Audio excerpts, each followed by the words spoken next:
Ladies and gentlemen, good evening. Monday night, 8 p.m. can mean only one thing. The Online Darts Live Lounge returns for episode 233. Myself, Phil Bars, and Dan Simpson are here for the next couple of hours to run you through everything darts. And like we say, this should be the last week. It's the two of us. Jar had a pre-commitment to do this evening. But Dan, how are you, my friend? I'm very good, mate. I'm very good indeed.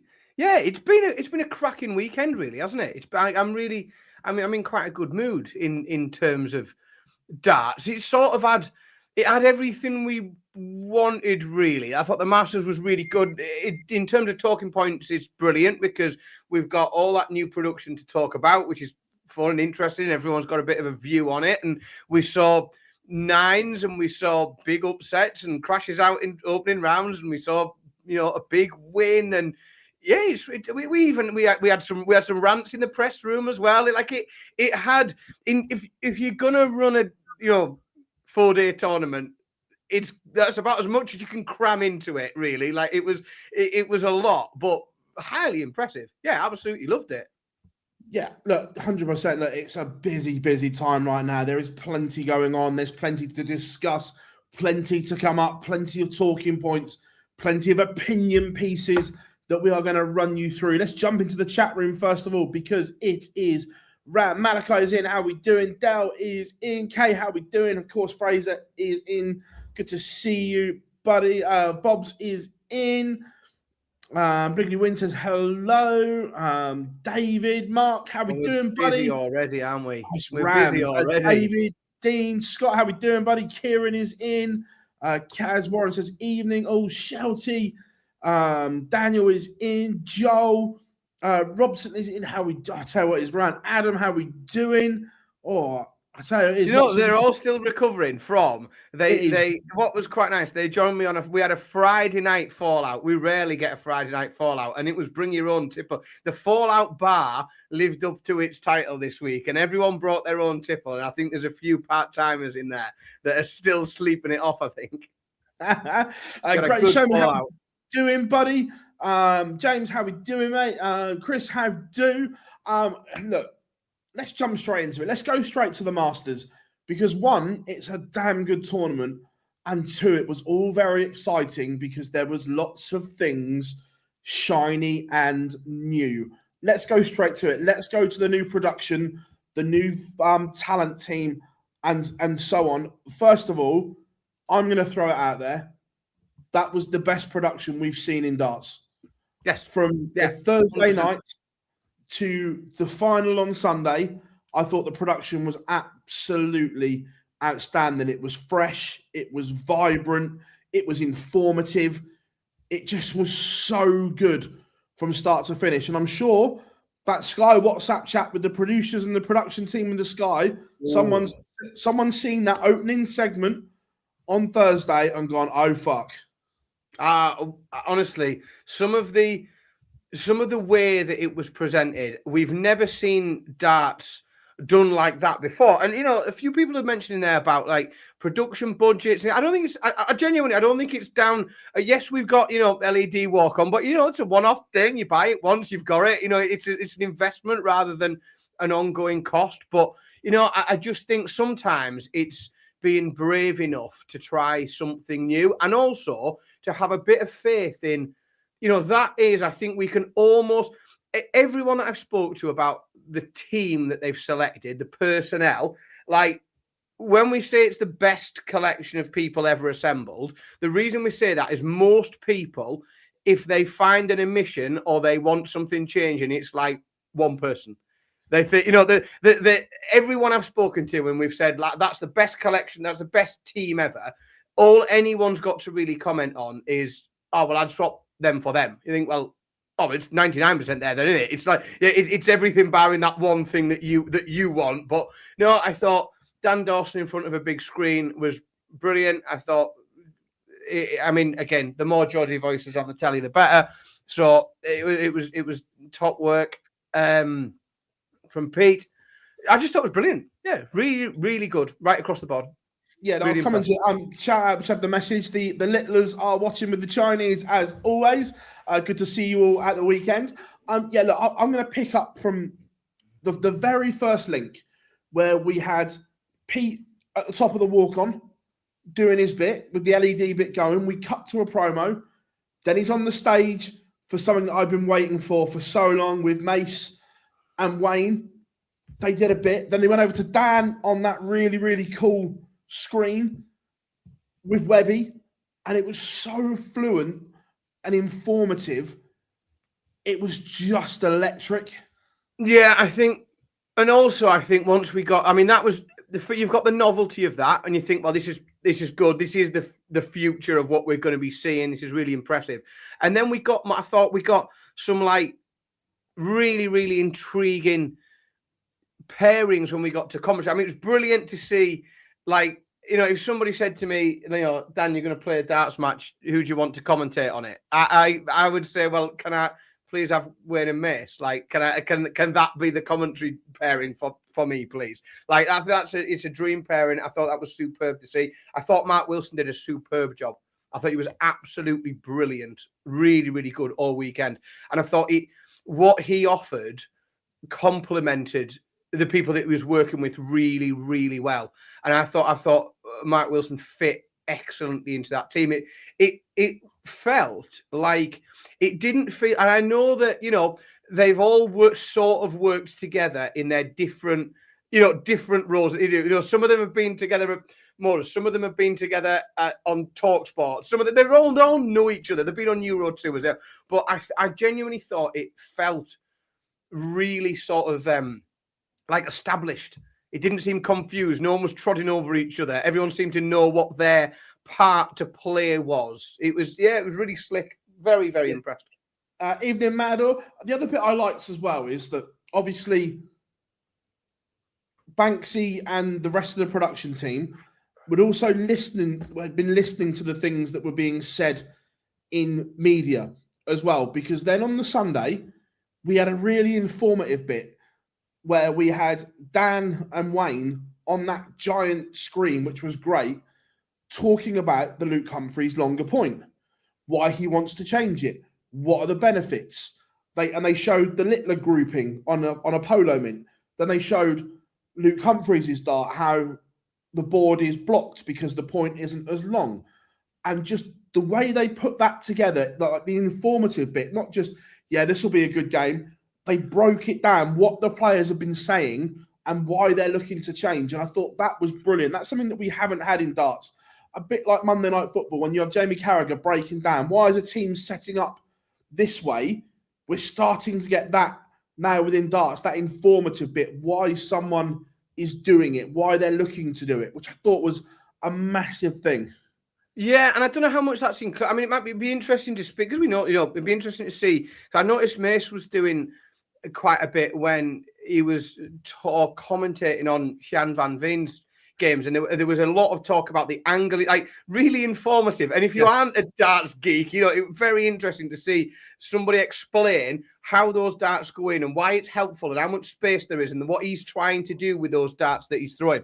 And I don't know whether, because there did seem to be a big focus on that, like opening the audience's eyes to that technical side of it. Yeah, and I don't know whether, I don't know whether that was purchased. I don't know whether they've ordered a tap on the shoulder and said, like, we want you to do this, or perhaps there's just a little bit of freedom and that the shackles are off a bit and they've all been just told to do what they want. Go and talk about what you think people will find interesting. I don't know, but I certainly found it really interesting. I thought it was a real fresh, and I just think it's going to be very interesting to see what we then perhaps, whilst we won't see brand new production on Thursday for the Premier League, I wonder how quickly Sky are going to react, and that some of the things we were going to maybe see, how quickly people are now rehearsing, why don't we stand here and why don't we walk this way, or why don't we film a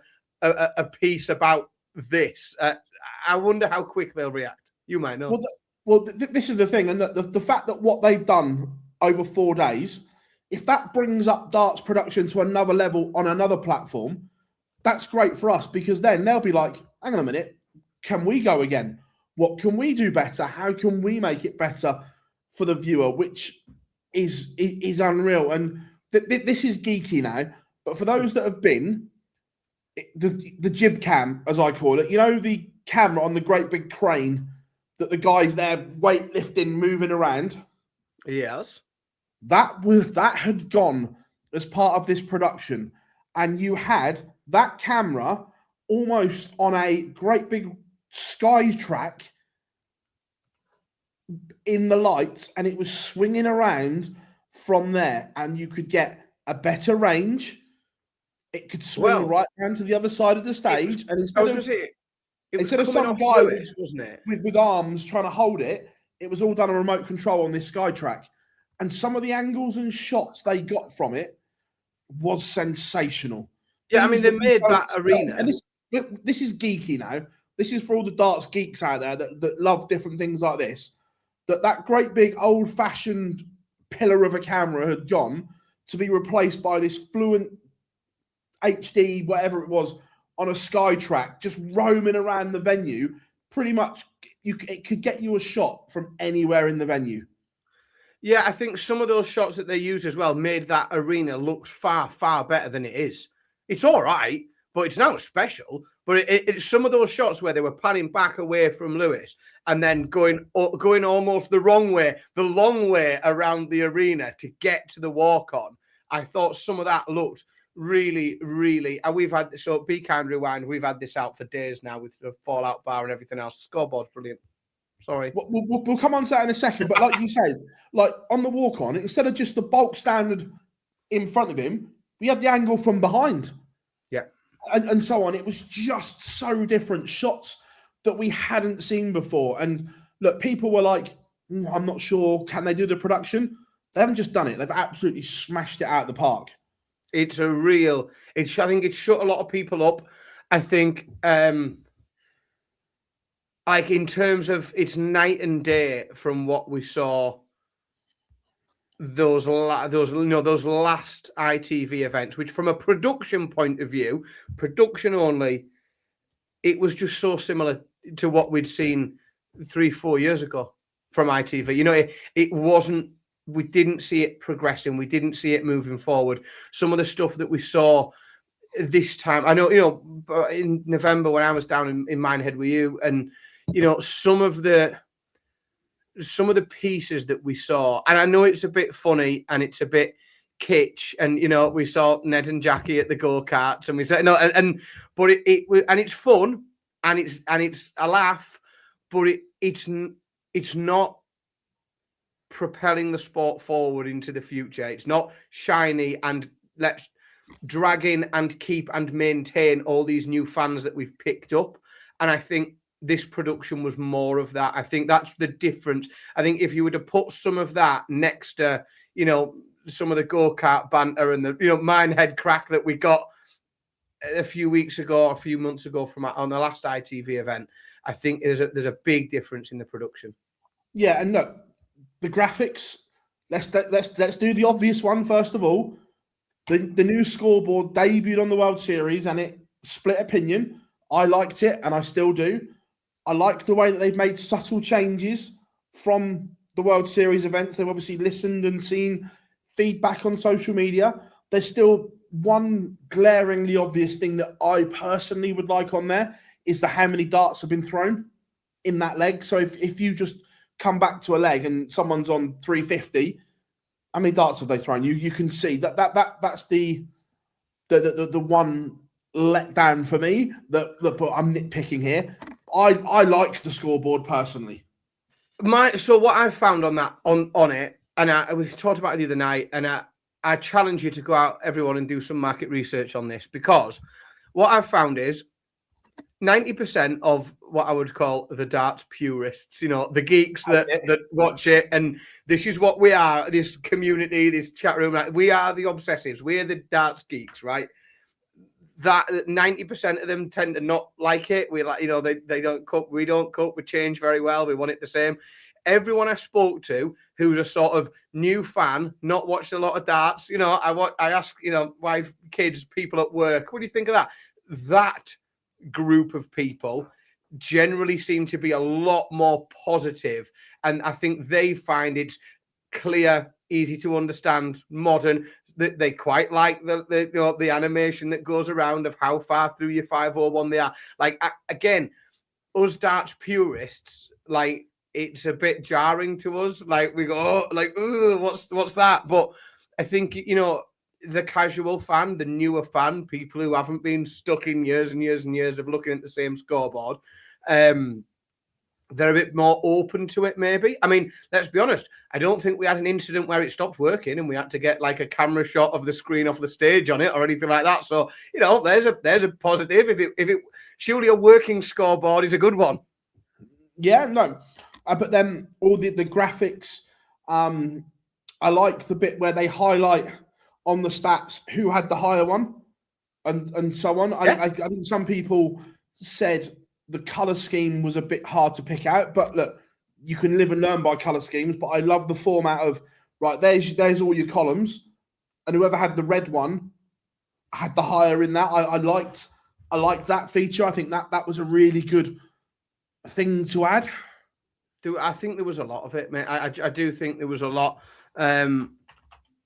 of little things, and across the board, yeah, I thought it was quite nice. I thought the stats that we showed, especially when that then bleeds in, I think what they did a good job of was almost picking a common theme that flowed through lots of different things. So the way the scoreboard was presented, fonts, some of the stats, and the way that things came up on there were the same as the way things were then presented into tables, and then the way that Dan Dawson was talking through things on there. You know, I think Big Johnny's right. I think people love a whinge. I think people don't cope with change very well. But I thought it was really good. I liked it all. And also it helps when you've got the best director in the business there. Look, Dion is superb, and again showed it with his choice. We didn't miss any data double or anything like that. I thought it was so good, and I'm interested to see, will Sky change anything for this week off of the back of what we've just seen? Because again, it was also fronted by a lot of their talent team as well, and I'm sure Wayne, Dan, Webby would have fed stuff back, and I'm sure that they'd have had questions from the Sky producers and directors and so on as well. So I'm interested to see what happens there. Also, there was some questions regarding Ludog's position, and Liam's also said, no, it's the new Johnny Mack has got much better. We'll come on to that in a second as well. Yeah, I think they've positioned him there for branding point of view, because where he was to the side, you've got all those LED screens with sponsors, tournament logos, and so on. So again, I might be wrong with this, but if it's not, then it looked good for that reason anyway, because it gets all the sponsors in and so on. And plus, he doesn't have to move. Because if you think the old-fashioned walk-on, Johnny Mack to start with would have his back to the crowd and do it, and then move in front of the board. He hasn't got to move. He's just there. That's his position.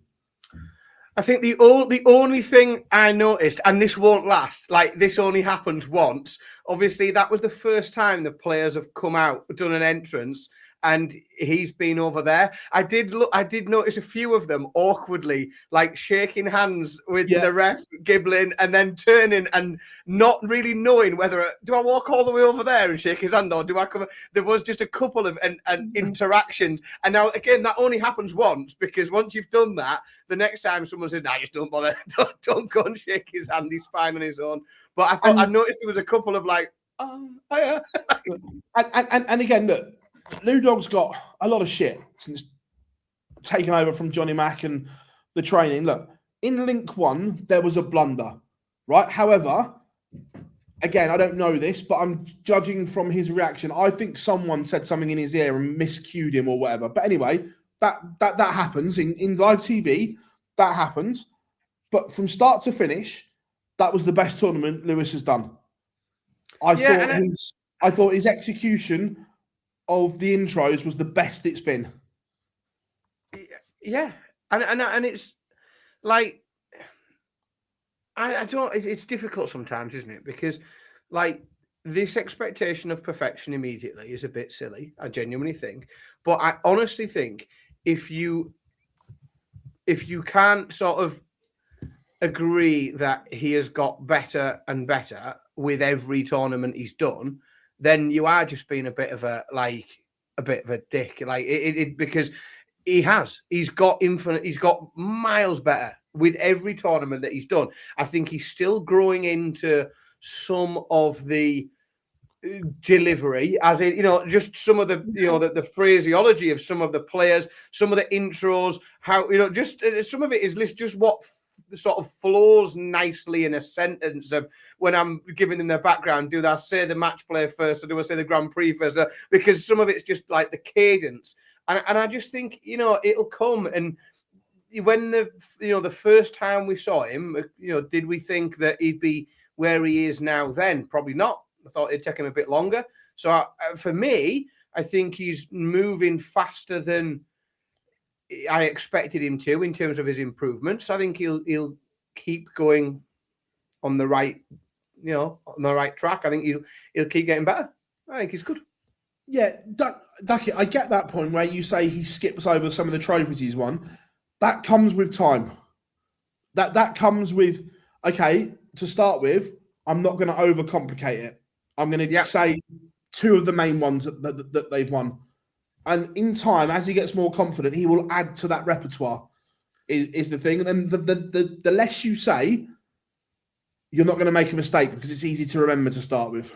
Correct. And that's because what I've noticed a lot, and this is, and it is difficult, is there isn't a lot of like this. He's not. How many times do we see announcers on all sorts of sports who are like, it's this, isn't it? Like there's the sort of like that. Reading and you don't see a lot of that with Lewis. I don't know whether he just has a quick. I know he has cards because I've helped him fill him. I've helped him swat up at times. But I know and that's the thing is I know he works really hard at it. Like I've seen him working very hard to make sure that he's got relevant information, up to date things to say, and that it's accurate and correct. And again, it will. And then what do you do? Like how do you then introduce Michael Van Gerwen? Like because you've only got a certain amount of time, haven't you? You've got to really just sort of like. Well, exactly right. You think off the top of the head, right? He's done these big players now enough to go right. Hang on a minute, I don't need to overcomplicate this. So with the important thing, Gerwyn Price, you would say the 3-time Grand Slam champion, 2-time World Cup champion, and the former champion of the world. Nice and easy. Michael Van Gerwen, the 7 times Premier League champion and the 3 times champion of the world. And so on. Johnny Clayton, the former Premier League champion, the ferret Johnny Clayton. Do you know, it's easy just to be sharp and precise with it. Yeah, 100%. But so that to start with, before you even go into the dart in action, that was a massive plus for the first ranking event on the calendar this year. I thought it was sensational. The darts itself lived up to it as well. Look, this tournament manifests chaos because of the format. In the blink of an eye, you can be getting whitewashed in sets, or you can have a brilliant comeback, and so on. I love this. And at round 1, we saw some great performances. We saw some shocks. It had a bit of everything. Yeah, I think it did, if I'm honest, and maybe I'm being greedy, right? Because I do love the chaos, but it didn't have as much as I had maybe hoped for. Once we got into day 2, I think once we got into it's in the first round, but that second batch, I think it sort of went the way it should have done. But obviously we got the big upset in round number 1. Do we start there, Philip? Why not? Is it? Do you? So I know you're like you know better than everyone, or better than most, how he's getting on and where his game's at. And do you just write that off as it's probably the most unpredictable format that we play all year? He played perfectly well a few weeks ago in the World Series. Just one of those things. Possibly. Like, also, like, I'm not going to go into it because I don't know the ins and outs. But by all accounts, there was some really shitty news dropped in the Dutch press the day before. Oh, I didn't know that. Look, I'm not going to go into it. One, because I can't read Dutch fluently. I'm just going off what other people have said and so on. But yeah, there was some pretty shitty news dropped the day before in the Dutch media before he played, and I think that might have had an impact on it because he didn't seem himself. And in Bahrain and Saudi, the swagger was back. That swagger wasn't there even from the walk-on. That I called it in the press room. He didn't look right from the walk-on. Yeah, so and that's. I think there were other factors to the result other than just that. Life gets in the way sometimes, doesn't it? Like, it's sort of, to a degree, these things happen, and yeah, life gets in the way a bit every now and again. It's I mean, it'd be frustrating. He'd be frustrated as well because we saw superb darts from him, like really good darts from him in the World Series. Yeah, it's a shame that. Can we bin Tony out the chat room? He's pissing me off now. Who's that? Hang on. Yeah, just like nonsense. Otherwise, I will make a statement very much to the contrary of what he's getting at. There we go. That should be sorted. That's good. Well done. See you, mate. I didn't even read the comments, to be fair. Just you wanted him gone. That's fair enough. I think. Well, I mean, if you want to, I think we were accused, and this is, again, clearly somebody who doesn't understand our politics, Philip. Was somebody banging on about us allegedly at some point? One of us, I don't know who, certainly wasn't me, defended Prince Andrew. Fucking hell. Like, that was good. Of all the things to accuse you and I of, Philip, like, of all the things to accuse you and I of, yeah, he's in the wrong. Anyone that's listened to our live stream, I don't think you'd be saying that too often. I think you're in the wrong chat room, mate. I think you've got the wrong fellas. Yeah, we normally go in 2-footed at any opportunity. Yeah. I'm pretty sure we've compared into yeah. I think if anything, I thought sometimes, generally, if we get a complaint on that line, it's normally that we've gone too far. We've normally gone too far the other way. Yeah. Yeah, I'm sure he was branded as super nonce before, so yeah. I think not just a nonce, a super nonce. And at some point, I think we've insulted him as well. We haven't just, I think. Yeah. We've not just been accurate, folks. I think on top of that, we've called him names and had a go at him. Look, in round one as well, there was some really good stuff. It was good to see Ross Smith back to winning ways. Jimmy Van Schie played really well on debut in the PDC as well. Gary Anderson, James Wade both played well. I think Nathan Aspinall's had an incredible weekend despite losing to Van Veen. I think he's setting up a really good season, Nathan Aspinall. This is the best he's looked.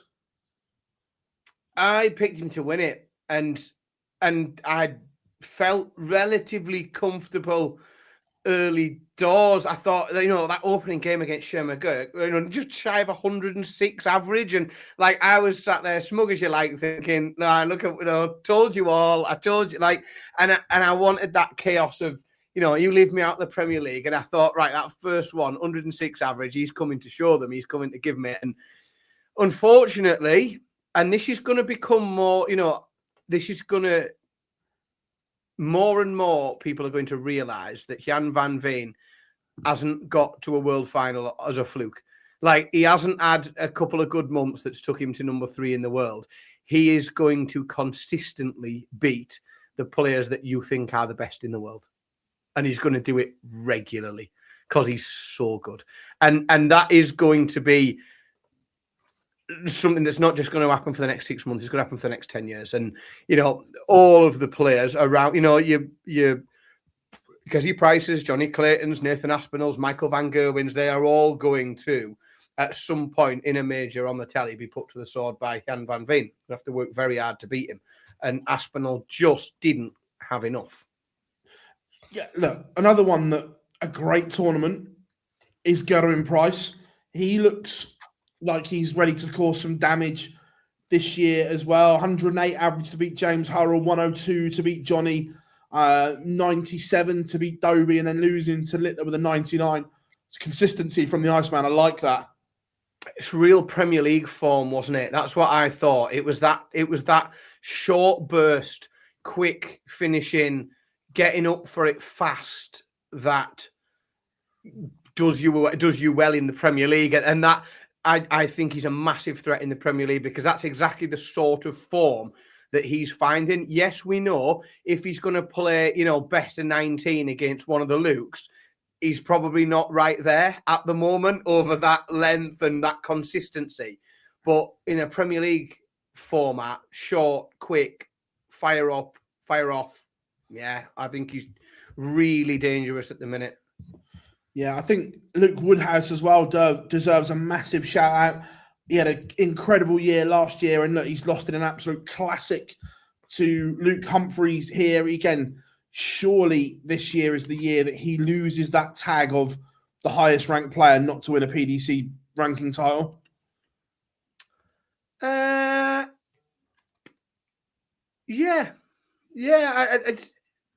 It's hard to pick anyone else ahead of him, isn't it?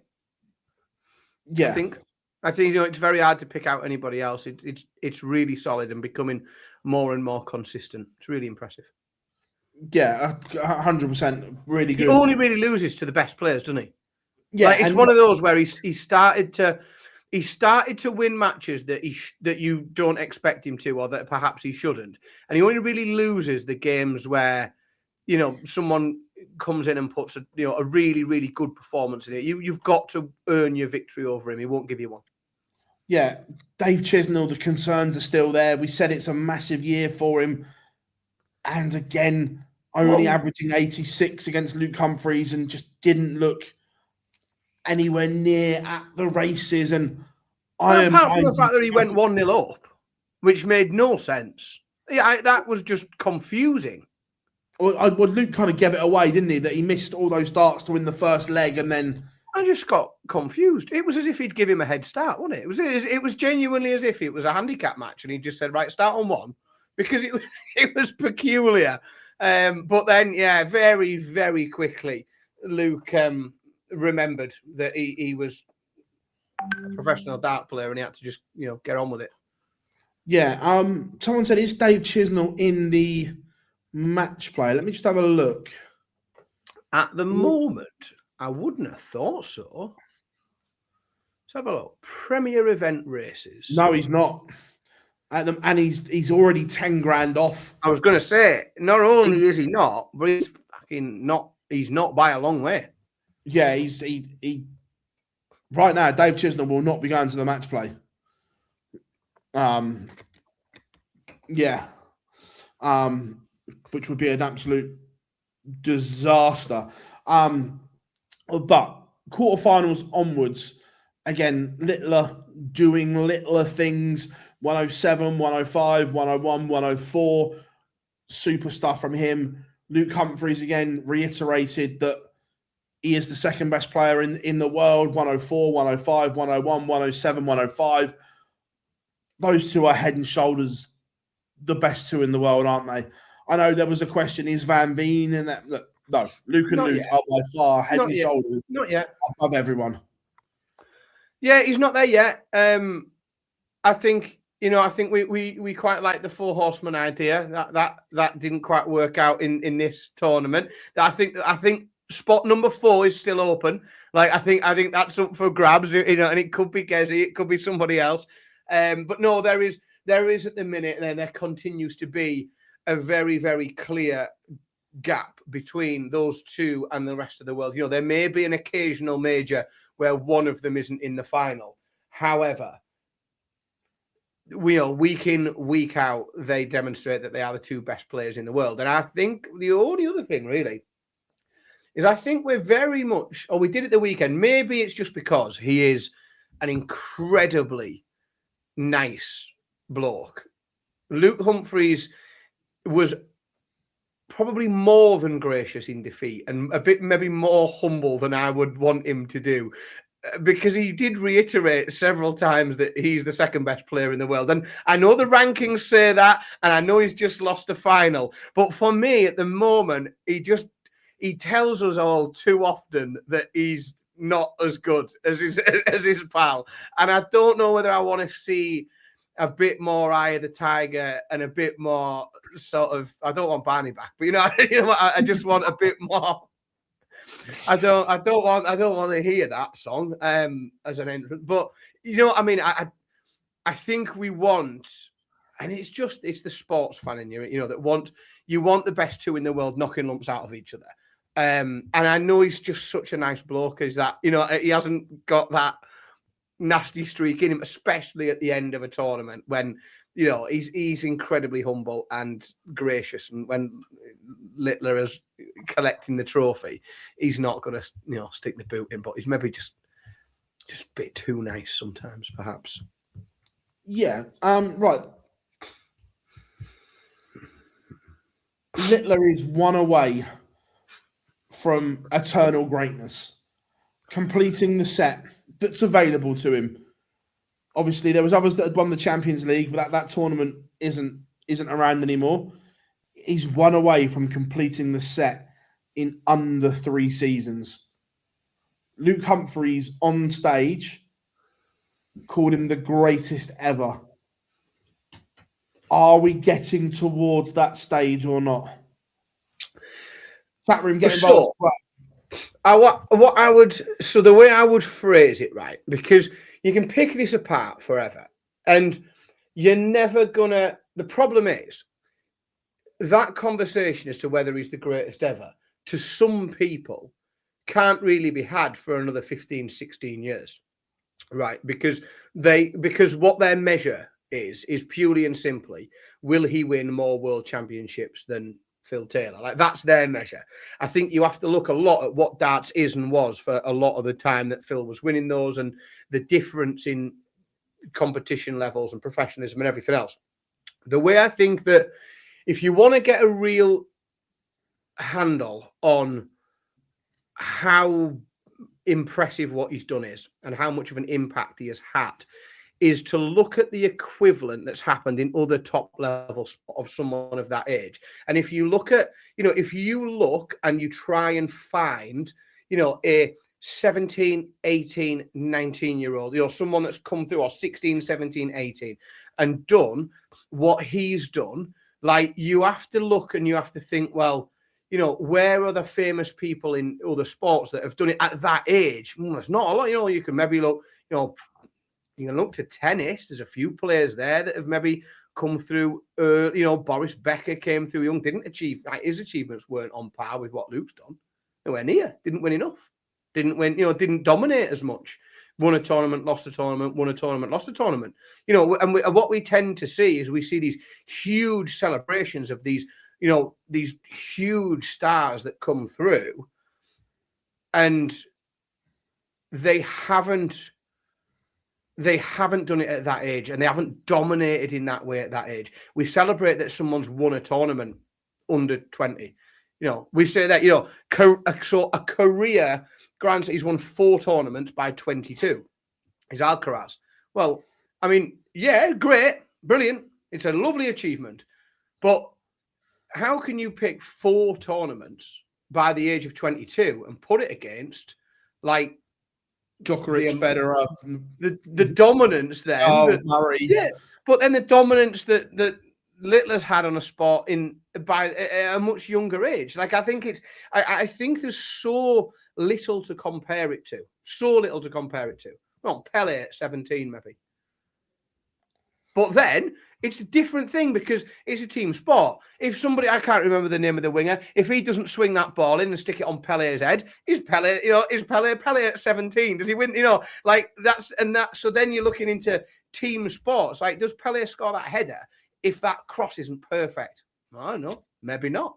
And then are we talking about that in the same context now? Like, this is a solo sport. This is one man and one man's talent. And so then you look at maybe other solo sports you look into, and that's why you go to tennis, because it's solo sports. Then you look at golf, you look at maybe boxing. Look at, like, we've never seen somebody come and dominate a sport. You could divide the Williams sisters. You could maybe give them both. If you took in Venus and Serena together and added them up and counted them as one, you still haven't got that level of dominance that young. That's what makes it so impressive. Yeah, Brad. We'll touch up. We'll come on to that shortly. Look, right now though, is he the most dominant sportsman in the world? I don't see anyone else dominating their sport the way he is. No, I don't think there is. Like I mean, I'm happy for somebody else to tell me there is one if I'm not an expert on that particular sport, but I don't think there is. So someone said Ronnie O'Sullivan there. Ronnie O'Sullivan had been playing on the professional snooker tour for 8 years before he won a world title. Like, he started his first year on the snooker tour was 1992, and he won his first world championship in 2000. So I don't think you can have that. I don't think you can have that. I don't know if you could maybe at Stephen Hendry, maybe. But again, yeah. Perhaps. Usyk's old. He wasn't. Usyk he wasn't an undisputed champion at 18-19. It took him years and years to dominate the sport. He's amazing, but it's a life's work that dominating those two weight divisions. It's interesting that obviously it's being spoken about, and look, the greatest of all time in any sport will always split opinion. There's never a right or wrong answer. People are entitled to what they think, and I'm cool with that. It is the thing. It's like, look, there's no way to definitively measure what the greatest is. As you say, some will say it's on the titles and the world titles that you've won. Others, it will be at the standard that you play to, and so on. So I think it's interesting. The thing for me is, so I insist that there is the case. Like, I think that nobody has ever come into a sport at that. And I'm not even going to say 16. I'm not going to say that. But to come into a sport and from the very, very beginning of their career dominated in the way that he has, one of the few, perhaps, and the age maybe isn't there. And I know it's sorry, mentioned maybe Michael Schumacher did. Like, he, as in from getting into Formula One, I know it took a little bit of time, because you do, in that world, you've got to sort of work your way through, and you've got to do the various different feeder systems, and you've got to go through Formula 3, and you've got to do, but I think within 2 years of being a Formula One driver, he'd won a world title. So, and then carried on winning them consistently. But it's a very, very, very small pool. And again, I'm not a big motorsport fan. Like, I'm not a huge motorsport fan. And maybe I'm being really naive to say, do we accept that person isn't like the greatest sportsman of all time because he was driving a car that was marginally faster than the bloke that finished second? And I'm not an expert on, like, so I might have really upset some people with that take. With that's maybe not a fair view, but yeah, if you've got a faster car than somebody else and you beat them, well, I don't know. It's like being a dart player but getting to throw 4 darts, isn't it?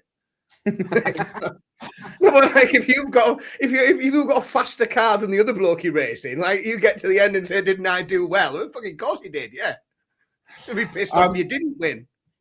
Let's play the Luke clip. Yeah, very exhausted, but we've come out on top, and I'm very happy with it. Obviously, it was a close final, and 5-4, had nothing left, but I just said to myself, just go on stage, don't show any emotion. I didn't show any emotion, I was focused, and yeah, got the job done. Yeah, I mean, I didn't hear him say that. I heard the crowd cheered a few times when he was talking, but I couldn't hear him. But no one will ever be. I won't be the greatest unless I do win more than what Phil won. Bless him, he wasn't having it. We tried. He's done it. Do you know what? And I don't know what I prefer. Like, he's kept, bless him, he's kept his mouth shut, and because I think it's like, because he does, and you know, for all of the reasons we've talked about, you know, he's got a bigger spotlight on him than anybody else ever. Like, I don't care what you say, there is never a dart player that's been under the spotlight as much as that kid, not in history, regardless of who's won the most or who's won this many pots. And sometimes you can't do right for doing wrong, because you either get, you know, people either moan that you say something they don't like, or they moan that you're not saying enough, or you're not giving enough to the, you know, you're not being as animated, but he just keeps winning stuff, doesn't he? So he can do what he likes. Yeah. Do whatever he likes. We've got a couple of other clips to play from the Masters. Let's play this one. Mate, he's the second best, as I'm going to say again, when he's at his absolute prime, second best dart player ever to walk planet. So, you know, it's always nice to win. But I couldn't really care if it's Gary or Tom Tip. Just want to try and prevail to the next round. I'd rather play one of the younger players, because, you know, we can all harp on about it, but we all know what Gary Anderson's done. You know, he's done more than any of the young players. When he's on his game, he's electrifying, and he's pretty amazing. You know, we got a lot of. I think it's today in the world of darts, we got casual fans, new fans that aren't quite aware of what people like Gary Anderson did. Yeah, you know, and he's still doing as well. But yeah, so, I mean, very, very, very overlooked, Gary. I think the biggest impact in darts is the media and people getting older players that aren't so great, but publicising them a lot. I think that plays more of a part in darts than what we really do. I love him. He's fucking brilliant. Do you know what? He's just. I don't get it. I don't get people's. I think he's the best interview in darts.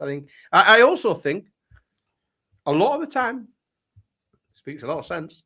Well, I was about to say that I think he has got a point. Now, I never thought I'd say this. I remember being This isn't how the show works. This isn't how the show works at all.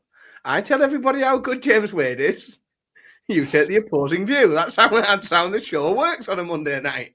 I remember being at an exhibition last year. I can't remember where we were, and Phil came on stage to do his Q&A, and there was a table of young fans. I'm not going to call them casuals like James did and whatever, but there was a table of young fans, and the exact comment was, "Who's he?" Oh, thanks for coming. Thanks for coming, lads. So I'm glad you paid I'm glad we got your ticket money off you anyway. So James has got a point that this, and I'm not saying it's a bad thing, because I agree with you, mate. I agree that you need young blood coming into the sport and so on. But I do think some of the older players are perhaps, or that their achievements are overlooked. But is this like, if you are like, so take my lads, for example, right? If you are those lads and you get into darts now, and what you care about, like your dream final is, you know, Luke Humphries, Luke Littler, or you're excited about Jan van Veen coming through and Josh Rock and, you know, Chris Dobie because he wears a Newcastle shirt. Like that's what you're into when you're 10, 11. Like, where, if you're a darts fan, like where do you get that history from? Because it's not, and the problem I think lies in that there are parts of darts history that the people promoting and growing darts don't want to dwell upon, and they don't want to focus on that and say this is what darts is as well, and this is, and I think sometimes they don't want people to sit and watch those, like, smoke filled, like, having a pint, having a cig, chucking a dart every night. And I think that because of that, Dave's quite well in terms of the archives, like Sky, like when we get World Championships and we select, we get Sky Sports Darts and we get that extra. But if you think of the amount of different games that features, in those like little hours between, vintage darts classics between sessions, and like every now and again you'll get like there's maybe like 4 or 5 games on a cycle. That's all you get. You get a Taylor Barney here and there. You get and even then, like sometimes what are you getting? Why you'll get Peter Wright's World Championship. You think, well, that's not you're not learning the history. You won't if you're watching those classic things on Sky, you won't see Adrian Lewis's world title wins. You won't see Gary Anderson's world title wins. Like they don't sort of fit in the timeline. And then you've also got this darts gold. That's what they call it. You've got this break in what darts is and was in terms of its production, and you've got you have this BDO, and then you've got PDC, and you've got people. I mean, let's be honest. Half these people can't agree as to whether or not a world title is a world title. We've got people being announced as a Lakeside champion, and we've got this and we've got that. So, like, is it any wonder that the legacies don't get talked about and don't get pushed as much as they perhaps should? Somebody should. I mean, somebody should do maybe more. I think so I'll tell you what, and we're off topic again, aren't we? But I'll tell you what's missing, and that would go some way to start to build this is a more formal, and everyone will go, oh, he's on the fucking WWE again, stealing WWE ideas. But let's have a structured annual ceremony. Like, let's have a proper Hall of Fame where we, because well, who are you? I don't know. Tell me then. Honor the history and have people in a Hall of Fame, and Well, the thing is, there is a PDC Hall of Fame, but I don't necessarily agree with it. I think there should be a Darts Hall of Fame. But whether there is or there isn't, because there are people that wouldn't get into a PDC Hall of Fame that should be in a Darts Hall of Fame that fans should know about. But how does that Hall? And you're right, there is. But how does that Hall of Fame reach my kids? How are they aware of it? Because what they might because what is it? Well, there might be a tweet with a bloke and a plaque. Like, how does that reach my kids? It doesn't, and that's what I'm saying. If you want the younger people to know the history and know who all this is, and you've got to find a way to communicate it to them. You've got to get it. They won't just like soak it up by. I mean, they might do if they live in our house, like because. But how many houses are like? Well, there's fucking very few houses like mine. But there's not many people grow up in a house like this, is there? Right, let's play it and then we'll discuss. Are you ready, everyone? If you haven't heard it yet, strap yourselves in. Bring it on! No, I mean, listen, I've watched, right? I don't do YouTube, but I'm watching. We've got what do you call them? Influencers. Yeah. How to play darts. I've never seen the bloke in my life. I watched him play darts. He's absolutely. So why watch him? Kids need to learn they can go buy a set of darts that cost you 10, 20, 30, 40, 50 quid, instead to spend hundreds of pounds on darts and play the game. Influencers, there's my influencers. What a load of absolute eh? You're an influencer, but it's the truth though. How many times do you watch boys on YouTube who want to play like a pro? Who is he? What, they're actually pros? No, there's a few influencers. Oh yeah, and they actually know about darts, do they? Well, see, you're answering the question there. You know who I'm talking about. It's a load of rubbish. So for young kids, it ain't good. Just let them play darts. That was unprofessional, Philip, on your part. You've ruined that video by laughing all over the top of it. Second of all, I'm very disappointed that you left the beep on. I'm very sad about that. I thought we went uncut on this show. I don't expect to see your filtered woke versions of interviews. That's not what we are on the Live Lounge. Isn't he good? Right. So here's a question, and I haven't asked you. I've had a busy week. I know you've had a busy weekend as well. I've had a busy weekend. I've been to work. You don't have to say it on the show. You can send me a message. Do you know who he's referring to? Yes. Good. But we can't say it on the show. Are we going to not say it on the show? No, I won't. I wouldn't say it because it was spoken to over a McDonald's breakfast. Quite right.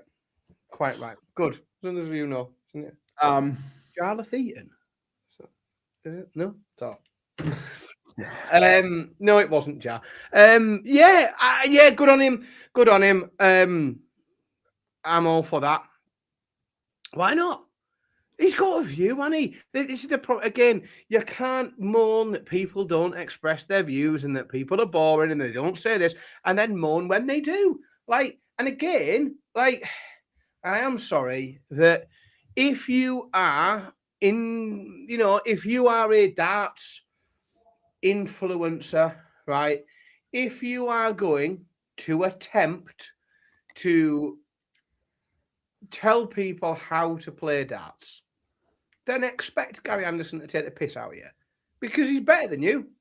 Do you know why I know he's better than you? Because there's only about 5 people in the world who he's not. So he's better. So yeah, he's one of the few people in the position to take the piss. I can't take the piss out of people for telling people how to play darts because I'm shit. So, but by the same token, I would never on a stream or off a stream try and suggest to anybody how they should be playing darts because I'm the last person that should be doing it. But then again, the other side of me is that, well, if people can clearly people are making a few bob out of it. Otherwise, I mean, some people maybe just do it for the love of it. But then others might be making a few bob about and others might make a few bob out of it, perhaps. And if you are, then anyone can make a living, can they? Right. Now, I agree with a lot of what he said. I don't agree with it. There's not space for influencers because they do bring a different set of eyes to the sport, which I'm all for. I'm all for growing the sport in different areas. I haven't got an issue with that, but I do agree with his point of some of the titles I see. Learn to play like a pro. Who the fuck are you? And things like that. I mean, and so I get. I get that. Yeah, I get that. I think I'm not a big fan of, I love darts content. I think some of that coachingness, sometimes you have to stay in the lane and leave it to people who coach. If you want to coach people how to play darts, get in touch with your local academy or go and do a PDPA qualification or something. Don't do it on I'll say TikTok. I don't know. I don't use these things. As you know, Phil, I'm not a TikToker, but I assume that's what they're up to. But yeah, I don't know. Yeah, you're right. There's space for everyone, isn't there? But it doesn't not make me piss myself at Gary rinsing someone out for teaching people how to be a pro if they're not. And the other bit as well, I get his point about when you see people pushing all the expensive stuff and people pushing affiliate links. And I've got no issue with it. If people get paid for that, then that's how they earn money. But I also get that if you've got take your family, right? You've got 3 kids. If they all want a set of 200 quid darts, that's an expensive Christmas. Oh yes, and so on. So I also get his point about the pricing points and these darts will make you play better. Will they? Probably not. Do they? Yeah. Will they make you play better? No. That's the thing, and I think that's where it starts to that's where it starts to blend into just a bit of a scam, because like Star Wars darts are a good example, right? Anyone that tells me you're not, I mean, yeah, are you aiming at aiming at weirdos or kids? Well, probably both. Collectors, kids, I think the Star Wars stuff was aimed kids at. and weirdos.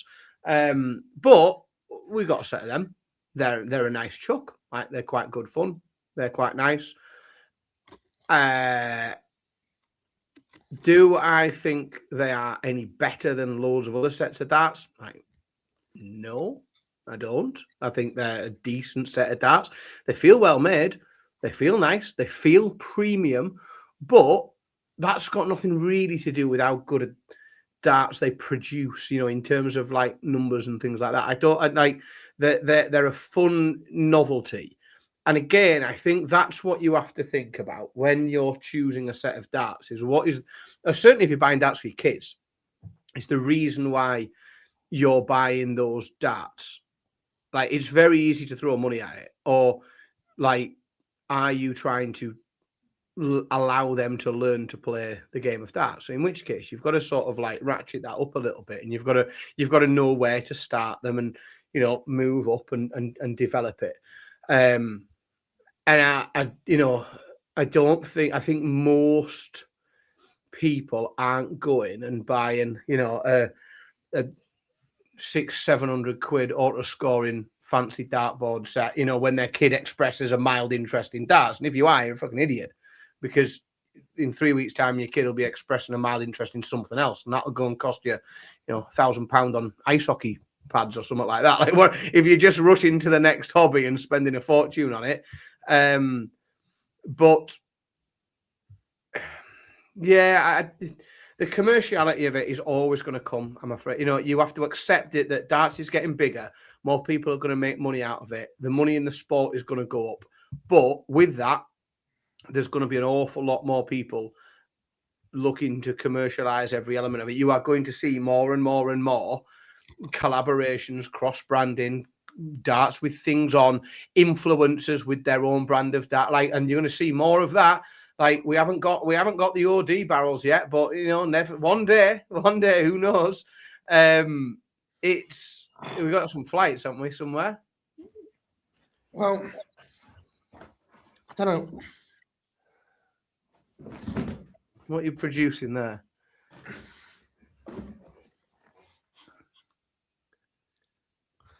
That's nice, isn't it? Again, like we're talking about packaging and whatever. This is put together really, really well. Premium, yeah, but I'm not. But if you spend that amount of money, I expect it to come. If you buy a nice watch, I expect it to come in a nice box. Like, if you spend money on stuff, I expect. And this is one of the things that people are starting to. And all this is just like this is just sort of buyer experience that brands are starting to develop more and more and more and more. If you spend a lot of money on a product, like, sometimes people really want, as part of the experience, that unboxing experience. It is literally the equivalent of going to buy a brand new car, and for absolutely no reason at all, they've put a fucking sheet over it, and the bloke pulls it off, and you go, ah! And there's 100 of those cars outside. You can go look at them. It looks no different to the 100 other 3 Series that are out there, but yours has got a ribbon on it, and it's just part of that experience. Things come in nice boxes these days, nicer packaging than ever. We throw it all in the bin, but it looks nice and it feels nice, and it makes you feel like you've got some value for money. But I don't know. I'm not rushing out for one of those boards. Although, if anybody wants to send me one, like, get in touch. I'll send you the postal address. But I'm not. I won't be rushing out to buy one. Again, because, like, what am I going to give? I play at a level to which is, like, I would say, upper mediocre pub player. Like, and my kids hammer it. We depend on which darts that are going into a board at any one time, and it could be anywhere. Like, it could be anything between, like, a very expensive premium Star Wars dart through to, like, I found 3 soft tip darts wedged into it the other day, that one of them had rammed in. Like, it's it's not what's required in my house. But again, I think, if I was a single man in my bachelor pad and I wanted to impress people coming over, I might put a Blade X on the wall and say, look at this, I'm kind of a big deal. Yeah, look, in terms of the board, I think the Blade X looks incredible. I'm lucky I've played on it. I think it is a superb board. It looks great. And look, I understand people's point about the price point. Look, £120 is a lot of money. I understand that. However, there will be some really good bits of content coming out. I'm not going to say who with, because I don't know if it's been announced yet. So I'm not going to ruin the surprise totally. But Lee from Winmore, along with someone else, has done some really good bits of content on the board, how it's different to the Blade 6, what makes this one the best, and really breaking it down.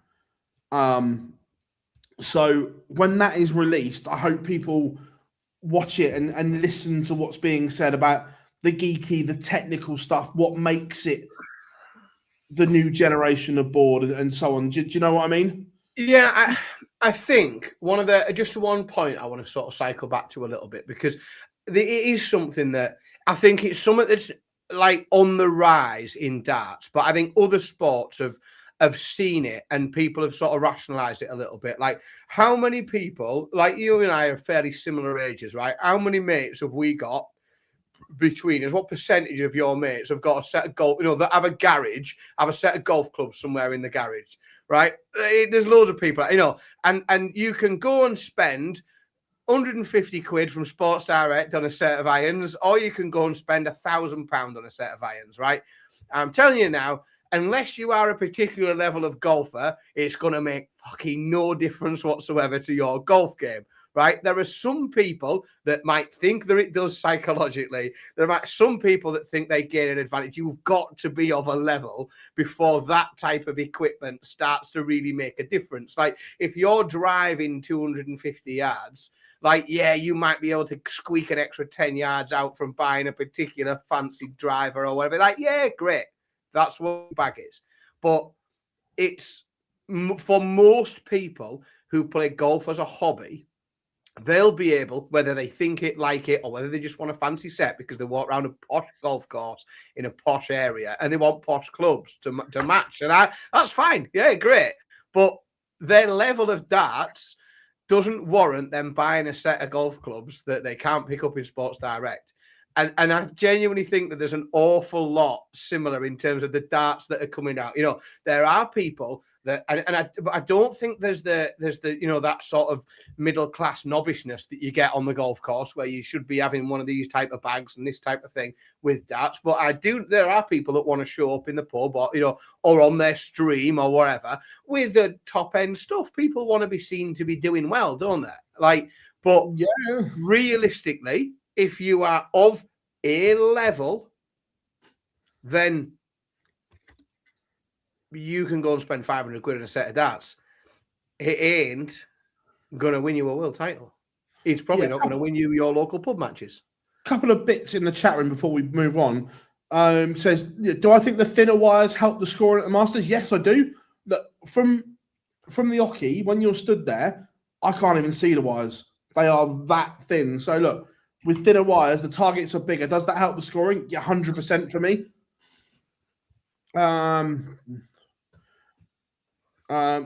So, Brett, not that one. I've seen that one, but there is I don't want to say a better one, but there is a one coming out with someone who was working at the event, goes in depth with it. What's the latest on the Winmore? The Winmore also scoring will be out soon, or this year, I think. See, lots of bounce outs in the Chizzy game. For me, that's because he only offers them to the board. He doesn't throw them at the board anymore. So, for me, the issue with the Chizzy darts on the floor isn't to do with the board. It's to do with Chizzy's throw and the flight and stem combo that he's using. he has more darts on the floor because of that. It's not the board with Chizzy. Although, see, there's a few people, there's lots of people in the chat room now getting in on the darts. I have changed darts in the last month and have had a significantly noticeable. I'm not saying all of a sudden, my mean average has gone up by 15 or anything like that, but I genuinely have a statistically measured improvement. But because you were in after WhatsApp groups, the decision that the set of darts that I chose was very sweet. I took the dart that I'd been throwing for the last 3 or 4 years, which was a Johnny Clayton dart, and I looked for something that gave me everything I liked on that dart and almost gave me the bits that I felt were missing. So it was a very, very specific choice. It wasn't that dart was expensive. And if that dart was 30 quid or 120 quid, I would have bought that dart because I bought it for because I was looking for something that I felt was missing. And that was the closest one. It ended up being a 70 quid-ish target scope 4s. I think about 70 quid. But I think so. Then, if you do it for the right reasons, I think an equipment change is totally fine, and you're justified spending the money if you do it for the right reasons. If you think this dart I've been using, that I've been trying and testing and using it loads, it's missing. I like this about it. I like that about it. But if only I had a bit of this, then I think that's a perfectly good reason. But don't buy it because it's fancy or trendy or because it's just come out. You're wasting your money unless you. Again, I've found the new set, and I'm going through. Look, Red Dragon sent me some stuff to do some chucking with, and I'm going to get the points changed.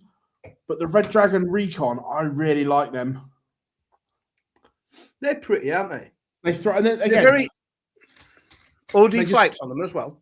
Yeah, I just need to change the points are too small. How long are you? What are you using points wise? I vary. I like about between 36 and 38 mil. I've got 35 on at the minute, and I reckon I could do with about just a tiny bit more. Yeah, tiny bit more. And to be fair, these came out in the new range, and I haven't had a chance to have them around, but they throw really, really nice. I know they wouldn't. They look lovely, but they wouldn't be any good for me because they just don't It's not, as I say, it's not what I throw, and that's the reason why I made the choice. Was like I say, it was nothing to do with our fancy something trendy or fancy. It wasn't even really. I felt like there was something a bit missing, and I was just looking for the dart that filled that gap, and I didn't care whether it was 20 quid or 200, really. Right.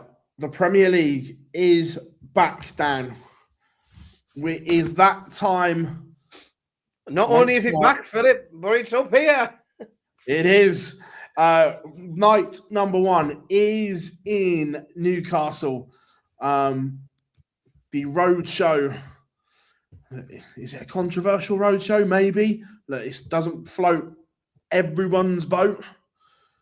This is the point. So this is my instruction to everyone in the chat room, because we're going to be here every Thursday on the Fallout. Well, it might not be me. It won't be me and Phil, but it's members of the team will be here every single week for every Premier League event for the Fallout Bar. And now is the point in time where you have to just sort of leave a few things to one side. You have to leave to one side anything about the Premier League selection. That's over now. We've done that for the last 4 months. We've talked about the Premier League selection for 4 months. You can stop it now. It's done. Starts this week.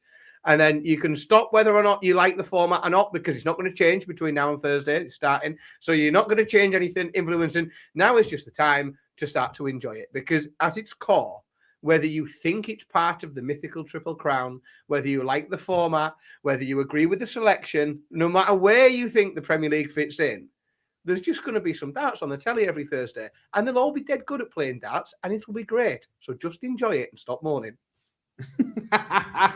Now is the time. Leave it. Just make your peace with it. Honestly, it's you'll feel better for it. You will feel better if you just push it all to one side, put it in a box, and think, yeah, I'm going to watch darts every single Thursday. It's going to be lovely. I might go to one of them. Just think that. Well, we are going to Newcastle for night one. The Newcastle Arena fixtures are as follows. Josh Rock against Johnny Clayton. Luke Littler against Gian Van Veen, a repeat of the World Championship final. Luke Humphreys takes on Gerwin Price. Stephen Bunting takes on Michael Van Gerwen.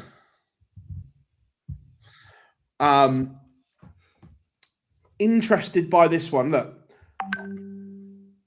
I think Bunting's in trouble. Fucking hell, is he? He's in big trouble, I mate. think Bunting's in, right now. I think he's in trouble. I've said for weeks, I've been looking through those fixtures, right? And I honestly, I don't know where the points come from, you know. Like, I've been looking because, like, it's brutal. It's so brutal.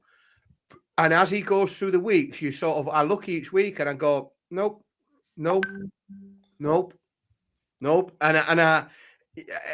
Yes, I think he needs someone to do him a favour. You know, I think he needs Michael Van Gerwen to come in, not at the races. He needs someone to have a stinker, but I am worried for him. In that company, in those environments, in that format, I'm troubled. I just think that the fact he got booed again at the Masters, the hangover from the World Championships, he could have done with Liverpool being week 1 or 2, but it's not. No, and it's not week 3 or 4 or 5 or 6 either, is it? Like, it's a long old slog to night 12. Call me a cynic, but we know that the Premier League has a distinct connection between football fans. The fact that Liverpool screwed over Newcastle with Alexander Isak and so on, I think he could get pelters in Newcastle on that walk-on. We aren't famous for extending the hand of friendship to Scousers. Christ knows how I married one. I have no idea. But I'll tell you something. They took my season ticket off me. I wasn't. They wrote to me about 3 weeks after the wedding and said, "Dear Mr. Simpson, this is fucking unacceptable." Like, we're not famous for extending the hand of friendship to the opposite side of the country. And I do not expect. So I'll tell you what I think about the Newcastle crowd, right? And that's if you give them somebody to cheer, then they will cheer and they'll be very positive. And when Dobie's been there and we've had the flags out and it's the Premier League at Newcastle has felt like a celebration of Newcastle. There's a very positive. The risk is that then all of that energy gets channeled and you think, well, what are we doing? Well, we haven't got any fucking players, have we? We haven't got any flags, so we might as well give pelters to this Scouse lad, because then we can all get together and we can all unify on something, can't we? So yeah, I think it could be a bit of a hostile environment. It's a tight arena as well. It's like it's not particularly long. It's not as long as some of the others. They'll make some noise. So yeah, I don't think it's going to be a comfortable one if the crowd get involved in two, because I think the crowd might get involved in a few of the games. I think because they will. It's night number 1, which means they'll all come back a bit giddy. I will be surprised if they don't give Gezi Price some stick, because why not? Like, first night of the Premier League, you might as well get stuck in. I don't know whether we don't like Leeds either, you know. Humphreys could be open to it, like just pure football tribalism. He could just end up on an unfortunate one. But I think Bunting's for it. I think Gezi might be box clever and get the old black and white version of his shirt out again. I don't think they'll notice. They'll already be booing him before they've already it's hard to go back. No, but I mean, yeah, and sometimes they might, sometimes what you find is if you take away the local hero, then you know, sometimes they do get drawn to somebody else, and for us Newcastle fans, sometimes it can be, you know, maybe someone you don't expect. It could be the person that everybody else likes to get into. So yeah, maybe Gezi will find some allies, but yeah, I don't think the Scouts will. If I'm Gezi, would you walk out to local hero then to get him on side? It would be the smartest thing you could do, yeah. Yeah, or I'd come out to something absurd like Fog on the Tyne or something. Like if you come out to the Fog on the Tyne, you immediately jar everyone, and then people will just clap along and think you're great. Yeah, there's a very easy way to. I mean, we're nothing if not fickle. You know, give us a jaunty little number with Lindisfarne, you know, and we're happy as Larry. Like we'll get behind you straight away. But no, I think, like I say, I think there's a few. He could do Let's Get Ready. He could do Let's Get Ready to Rumble. He could have a bit of PJ and Duncan. Dobby's not using it anymore. If you're going to play Fog on the Time with Lindisfarne, are you going to go all out and play the Gaza remix? Oh, well, what am I going to play the Gaza remix? I'm having him on the walk-on. Fishing rod, KFC, full works, full bag of mashings. Off he goes. Right, let's run through the games. Let's go in order. Quarterfinal number 1 is Josh Rock against Johnny Clayton. I think this is an intriguing game because I've seen spells of brilliance from both. I've also seen vulnerability from both of them. Josh Rock making his Premier League debut, Johnny Clayton returning. This intrigues me. Yeah, really. I think it's an interesting first game because I do think, as much as we naturally, because of the form, because of the background noise, if you like, in terms, you know, the conversation of the question marks around Stephen Bunting are very loud.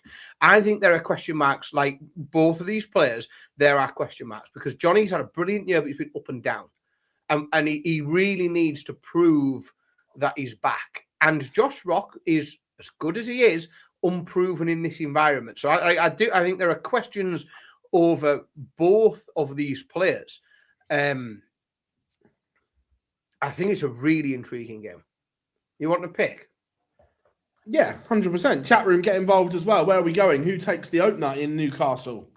The opening game of the 2026 Premier League will be won by Johnny Clayton, 6-4. Too many times around the block, I think, for Johnny. And I think he's been there, done it, and Rock may just get caught in the headlights a bit. I agree, but I'm going 6-5. Johnny to win it with a 1-2-1 on the ball, point left, and go, go on! Why?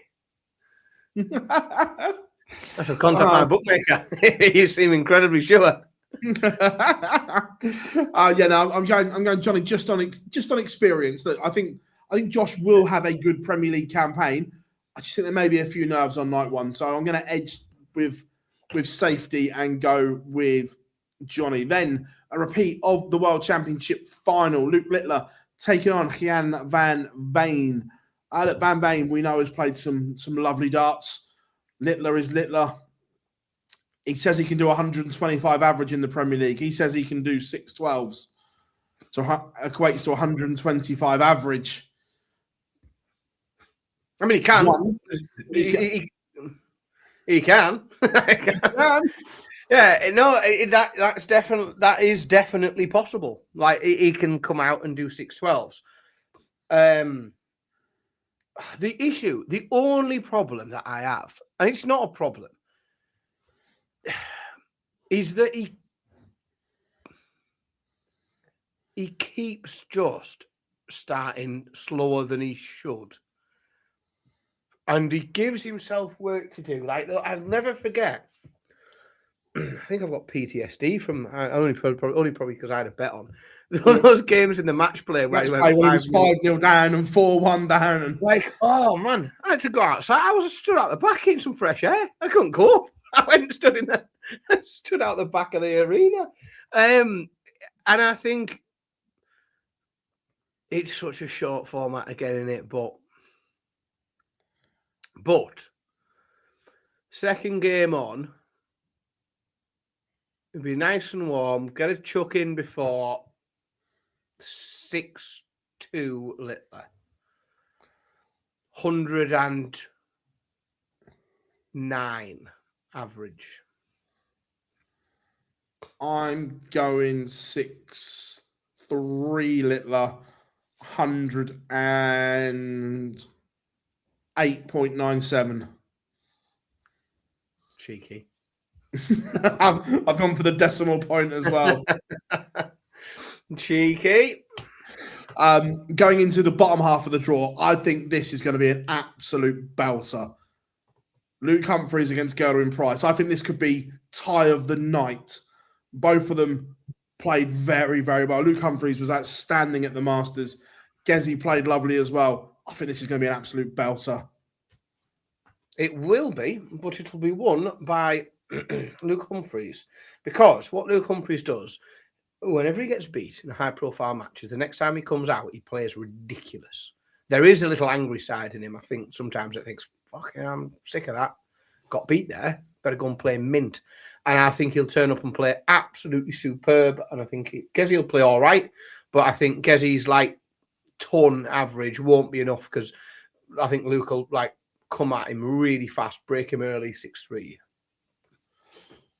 I'm going Humphries, but I think 6-5. I think it'll be close. I think this could be game of the night. I'm expecting them both to average over that ton mark, put on a real clinic in this one. But I liked what I saw from Luke Humphries in Milton Keynes, and I think he carries it on here.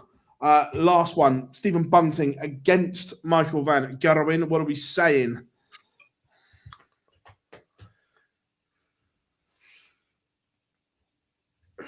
I look all right tit if I picked a Bunting win now, wouldn't I? I'm not going to. There's no risk on that. Oh, do you know what? This is the one I think that will be tight, actually. I think it'll be tight and gritty, and I think there'll be a shitload of missed doubles on both sides. But I think it will be Michael van Gerwen 6-5. He will cope with the pressure better of missing doubles. I'm going 6-4 MVG. So, chat room, get involved as well. Who wins night one? Who pockets maximum points and £10,000? And who do they beat in the final? Night one, Premier League, will be won by... Wait a minute. Does their name begin with L? Oh, yeah. Yeah, Luke beats Luke in the final.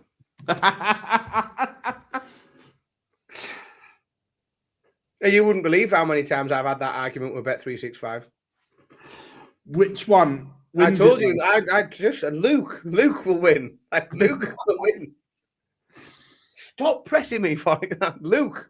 I would like a Littler or a Humphries to accompany that, Luke.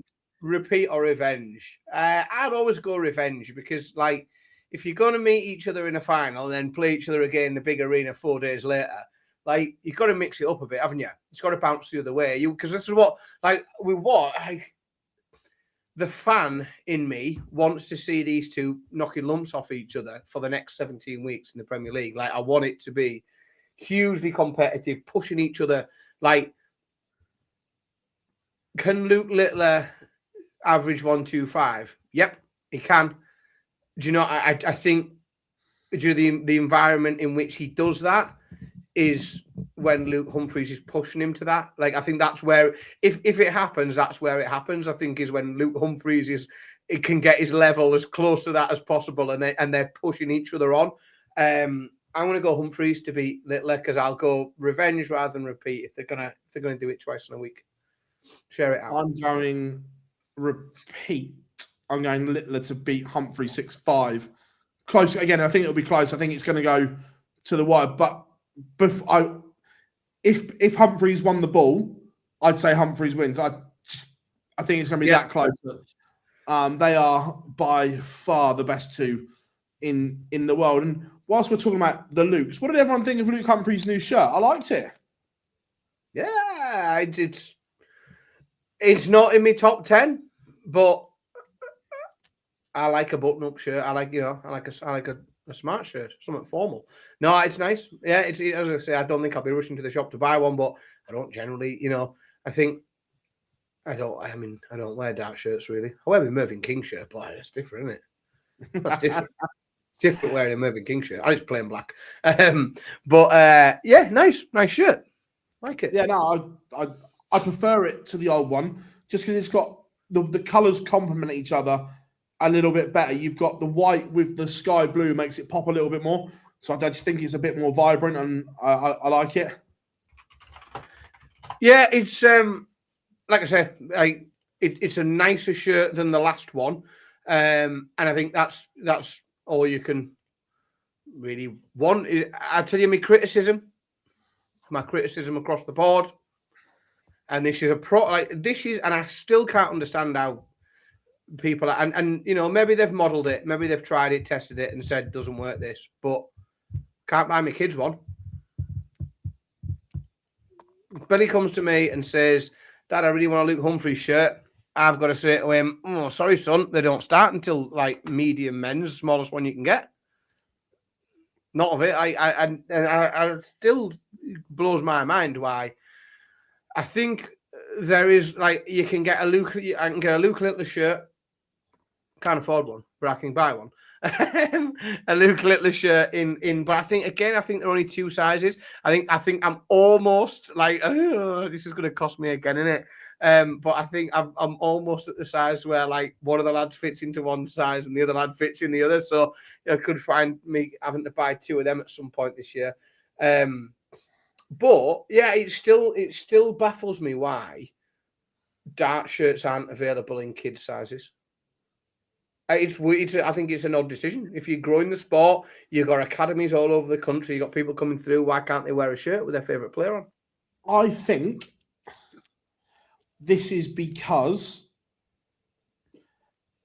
certain players do their own shirts, where this is one thing Target do better than the rest, is all their players' shirts go through Target.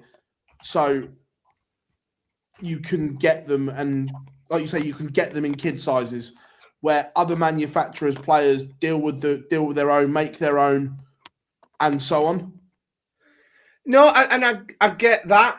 And that's sort of not my criticism. Sort of isn't of players who are making their, who are sort of making their own. Because I think if you're A, funding it, and B, sort of having to hold stock, or there's not loads of money at that end of the game sometimes, and the Target doing it is great. Although, I mean, what I will say is, if I go on Target's website now, there's only one shirt that's available that I could buy to fit my kids. And it's Dimitri van den Berg. Right? Now, I quite like my kids, and I don't really want to fall out with them anytime soon. So yeah, you can't be putting them in a Dimitri shirt. They'll get bullied. The social service will be involved, won't they? I'm going to get reported if I put. So, imagine sending your kids out in Dimitri van den Berg shirt in Teesside. Jesus. So, but no, so again, if I go on the website and I filter it and I say age 10, or there's very little, and like I say, I just I think the big boys, if you like, the big manufacturers, Targets and Unicorn and Winmore, Red Rat. It's always baffled me that why can't I kit the entire family out in a James Wade shirt, Philip? That's the big question. There's a reason for that, but we won't go into it. No, it'd be an odd request of me of Mrs. S, wouldn't it? There's a bottle of wine in the fridge, love. Put that James Wade shirt on. I'll see you upstairs. Whilst we have been on air, the PDC have released the news that I thought was coming. The dates for the US Darts Masters have changed slightly Dave's still watching. to miss the England game. So originally, the US Darts Masters was meant to be the 26th and 27th, and then FIFA decided to draw England in the worst possible group. So they play at MetLife on the 27th. So now the US Darts Masters will be the 25th and 26th of June, missing that England game, which is just better for everyone, for TV and so on. I think that just works better. And again, kudos for moving it and so on. I like that play. I think, it's an easy decision to make with, like when that's the situation, isn't it? We had to make a decision and cancel an event or postpone an event because of a FIFA draw in an England match. And, whilst, do you enjoy making it? No, you don't. But realistically, it's the only sensible decision that one can make. And you've got to come out and just own it and do it and say, do you know what? We're not bigger than that and we don't want to compete with it, so we'll have to have a bit shuffle. Yeah. But everyone will be up to watch the England game, which is 7 o'clock? I think it's 7 o'clock. No, I think it's 5 o'clock kickoff in New York. So it's about 11, 12 o'clock here, which isn't too bad. How are we doing, Kev? Good to have you in, buddy. We're doing night shift, aren't we? We're doing night. Well, everywhere will get an extended license. We found out the club will get an extended license for it. We'll all be good.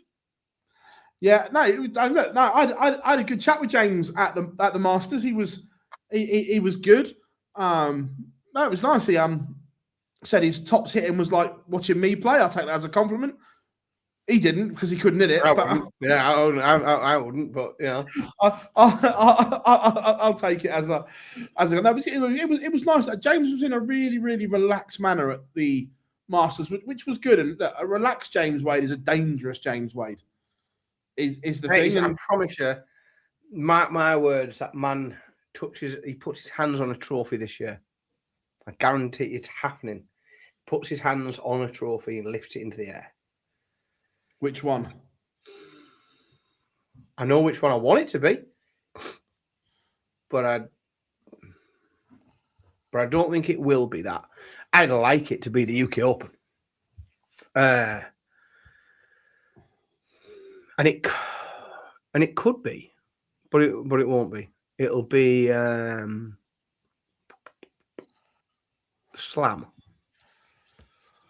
Again, James Wade wins the Slam. Talking of trophies, that Winmore World Masters trophy is incredible. Oh, it's pretty, isn't it? It's very pretty. Real trophy. Like, literally the best. I'm just laughing at Warren. It's like Players Championship event number 22. I don't think you get a trophy for that. I said he'd touch a trophy. I don't think you get a trophy. Don't even get a certificate. For those that haven't seen it yet, the interview that I did with Alan Warriner last week was very, very good. And if you haven't yet, make sure you go and check it out. I thought he explained a lot of things very, very well.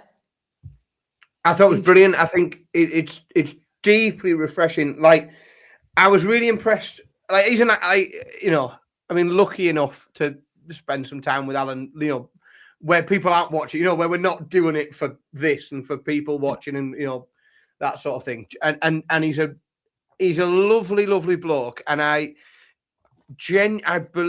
believe 100% that he does the work that he does, and he really believes that he is making a difference, and he does it for the right reasons. And I think it's really it's very, very commendable for somebody to work as hard as he does for the right reasons. And I thought it was lovely when he joined us on this show, because it was nice when he came and had a chat with us. But I think to then peel back things even further and just have a very frank conversation with you. He was very honest. He didn't dance around anything. I thought he was he was really open, honest. I thought he was, and I don't think not that I think that no, bollocks. Like, more people should be watching it. More people should pay attention to it, because I think it's really, really worth listening to. Like, that is a man who holds a very, very important role in a very important organization. And he has come and been very honest and very open about lots of different things all in one go. And I think it's a really good watch and very commendable as well. Like, really, really impressed with it. Yeah, and I thought the interesting bit was the way he explained the Dom Taylor drugs ban situation, the way he went through the in competition, out of competition, and what happens next, the next steps, and the next stage, that if he fails another one, that's it. It's a life ban. Yeah, and again, I think, there's so much of those conversations that, and they do for the reason, there's a number of reasons why they have to happen behind closed doors. Because, if I had done something wrong at work and I was, being investigated for something, then I would expect that process to be treated with all of the various different, data and confidentiality requirements that are appropriate. So, there's lots of reasons why things have to be the way that they are. But it's not very often that people are willing to sit down and say some of those things out loud and just be honest with, like, the darting world. And it was just very refreshing and nice. And I would I hope, and you were in the room with him, that it could, like, I think where I've had some stick, and I've had to look Alan in the face a couple of times and have a bit of it about things that I've said about his organization, and I think I've had probably they weren't tough for me, but like, I've had conversations with other members of that organization that were slightly like less friendly, but I do think where I have criticised before, and I think where a lot of people, we see people who will criticise the PDPA, or they'll criticise other organisations.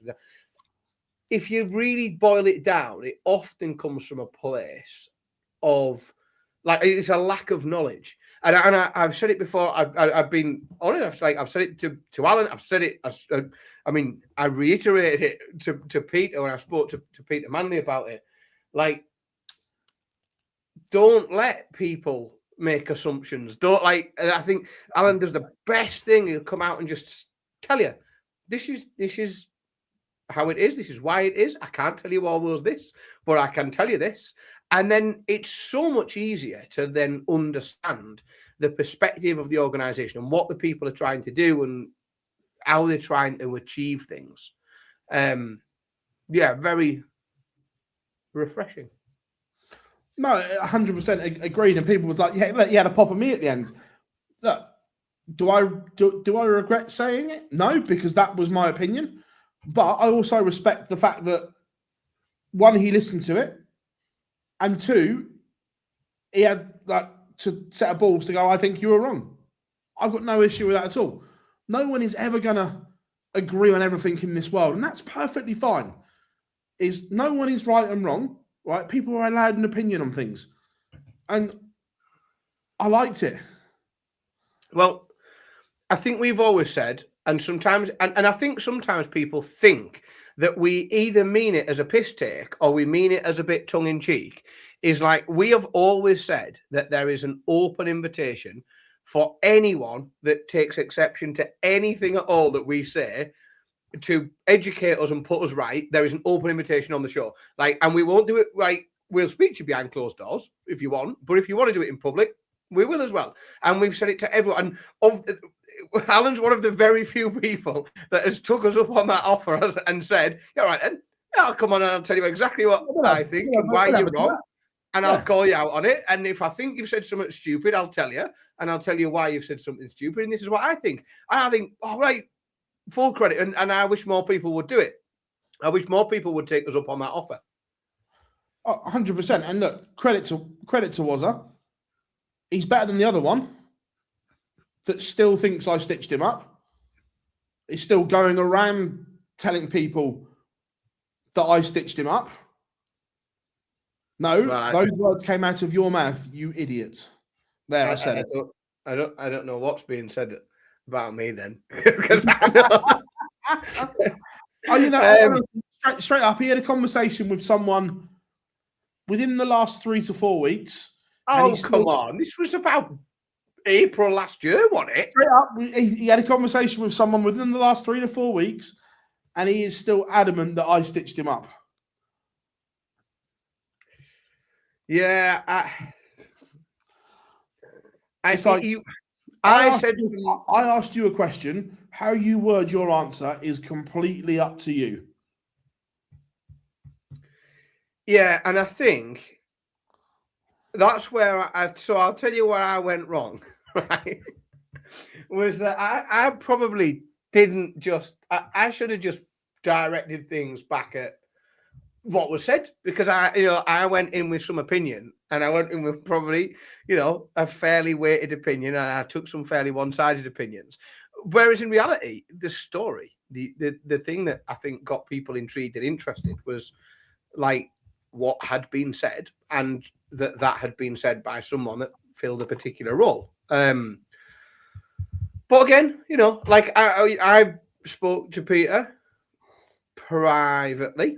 I'd happily do it again, and I'd happily speak on here. I think, I don't think we shy away from that, do we? You'd have him on. If he wants to, or if he wants to sit down and talk like Alan did, then cool. But yeah, I won't probably change my mind on the fact that I think that some of the things that were said were probably an own goal. Like, and I think that if you want some evidence as to whether or not they were or they weren't, the fact that nearly a year later it's still a topic of conversation will probably, again, even if you stand there and you say, I stand by everything I said, fine, you might, but it's still a topic of conversation a year later. So there's got to be some sort of PR in there that hasn't gone as planned. Yeah, I'd say. It does surprise me that it's still a thing. So before we open up question time and so on in a second, we have got a potential guest penciled in for next week. Now, I spoke to him at the Masters. Oh boy, there's only that narrows it down, and it is potentially the new presenter. Pete has agreed to come on, and hopefully we're going to do it next week. Again, I had a real good chat with him, which is superb. So yeah, fingers crossed. Pete is going to come on next Monday to talk us through the experience of making his debut in the PDC and everything like that. So that will be quite cool. So yeah, he's agreed to come on. Also, tomorrow on the way to the Toon, I am making 2 potential stops. One for some food with Dan, if we can make it work. I might squeeze a palmo in, maybe.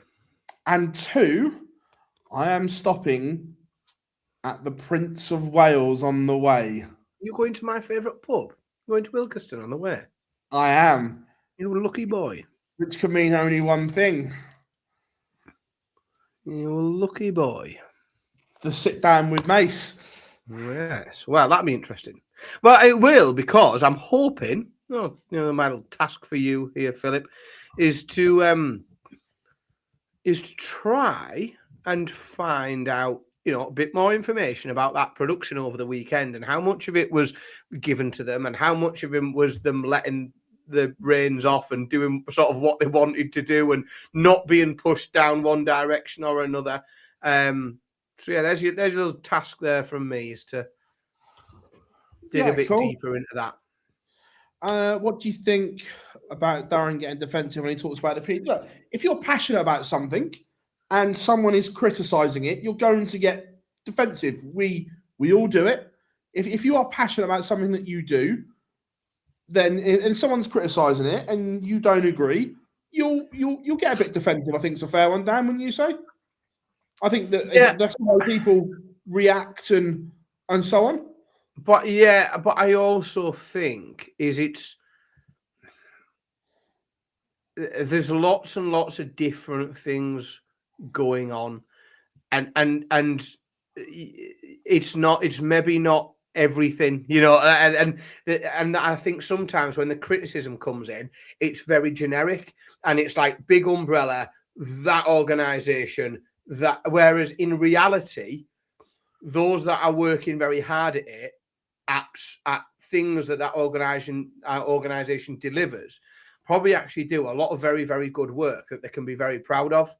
Does it mean that everything it does what it should? Probably not.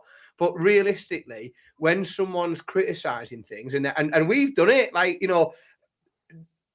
are they criticizing the work that's been done with academies and the work that's been done developing coaches and the work that's been, because that actually equates to a lot of effort and energy and funding and resources and everything.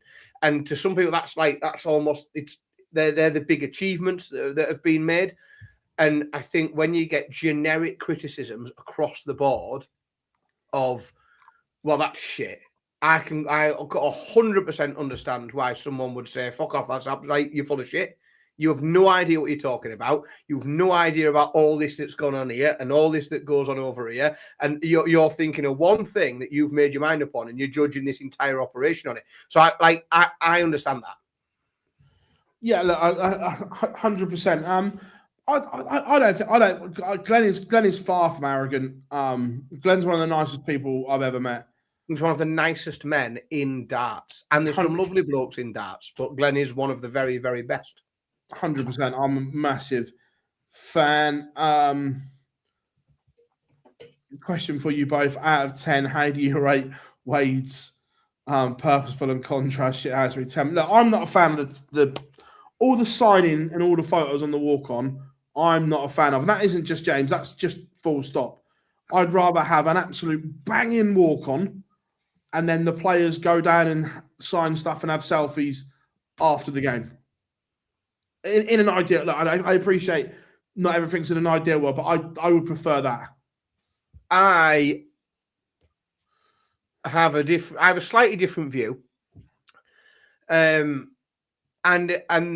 so I have to be slightly reflective, right? If someone and you need to think about, if someone said to you, you get to walk on at a darts event.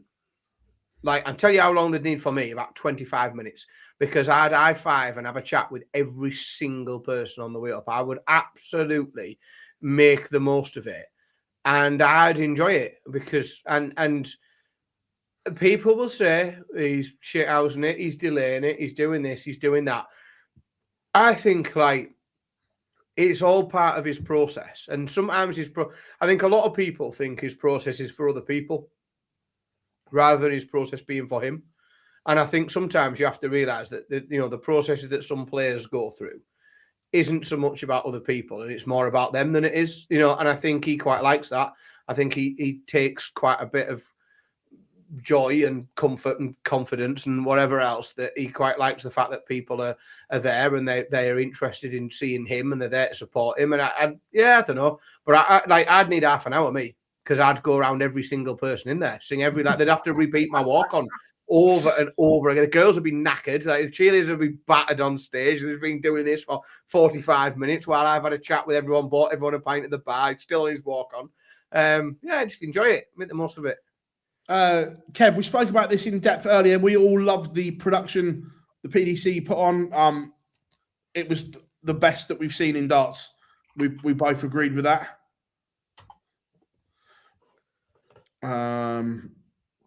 Right, where are we? Mission seem to be letting a lot of players go. Yeah, they do.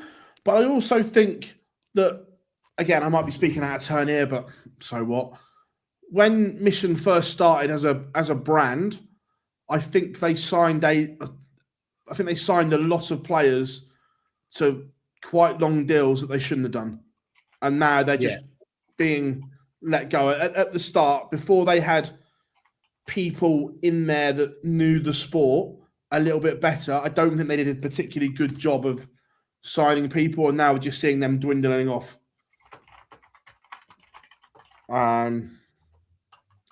What can be done to improve the amount of affiliate tour members turning up to the Masters prelims? It's a simple thing, Warren. Money. It's as simple as that. Cash. Correct. Yeah. Oh, interesting for both of us. What would our walk-on tunes be? What are you going for, Dan? What would your walk-on tune be? The problem I have, right, is that my music taste is so eclectic, and this is the stupidest question. I could do half an hour on this question. I could do at one point. I'm going to write I'll write a paper on it. Like we'll do some research, and I'll publish it somewhere. Get it peer reviewed. I wouldn't have the same walk on all the time. I think the idea of having the same walk on all the time is silly, and I would happily have my branding as being the person that selected a walk-on song for any particular match, event, venue, opponent. Again, like the first time anyone plays Stephen Bunting, and I just have the song Bulletproof. Like, why wouldn't you? If you're gonna play the Bullet, walk out to Bulletproof. Like, and I would like to see more of that, like more genuine thought going into it. But in terms of it would be, I'd bounce it around, and one week it'd be Stevie Wonder, and the next week it'd be Bodies by Drowning Pool, or like it would be everything from like Motown to heavy metal is in my wheelhouse. Mine would be E17, all right, because I'd have the funky, mellow piano bit at the top of the walk-on, and I would refuse to walk until that massive drop hits. There's not enough. I'll tell you what, there isn't. There's not enough people using like when you think of like big tracks that are missing, like there's not enough people who are using Fatboy Slim songs in my, like, I can't believe some of them haven't been picked up a bit more, like in terms of like high profile players. I think that there's like Fatboy Slim's overrated.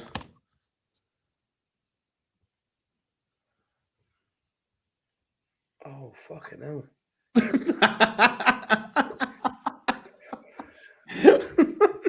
Now, I mean, from Jesus, where do you start with that? Like, I tell you where I'll start. I'll do it in a sentence, right? I would be able to take your comment more seriously if you hadn't just picked out East 17 for your fucking walk on, right? There we go. There's how I fucking get back on with it. But no, there's a few that I'm surprised haven't made. I really want somebody. I mean, it wouldn't be me because I haven't got the moves to go with it. But that remember the Run DMC versus Jason Nevins. Remember that it's like that. I've always quite wanted that to come in. There's so many good songs to be used up. And again, I don't think I'd use the same one twice. I would use something different every time, and sometimes it would bounce around from. It would quite literally be, Black Sabbath to Whitney Houston. I'd mix it up that much. I like that. Everyone has absolutely smashed it this evening.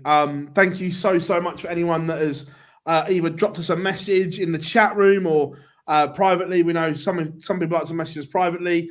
Thank you so much. It's been a wicked live lounge this evening. Remember, there is plenty to come this week. We've got an interview dropping tomorrow.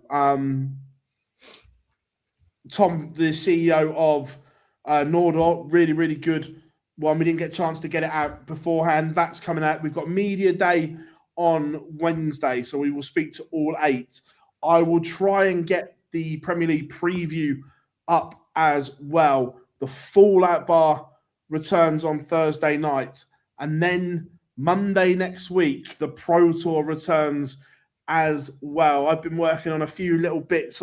I sent you the new layout, didn't I? You did. I've seen it. I've seen it.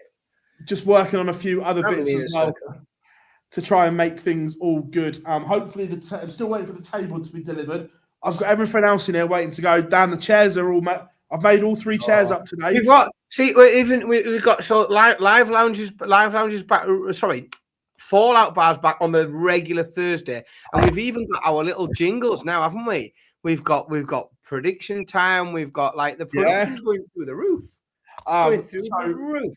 Superb. This will be available as an audio only in the morning for wherever you listen to your podcasts.